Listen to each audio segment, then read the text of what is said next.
Hi friends, today we'll talk about how to fix or how to solve the problem of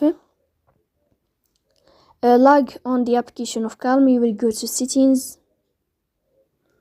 In this page you will go to apps, default apps, app settings. Above you will search about Calm app and you can click here. In this page of app info you will click on first stop and you can click OK.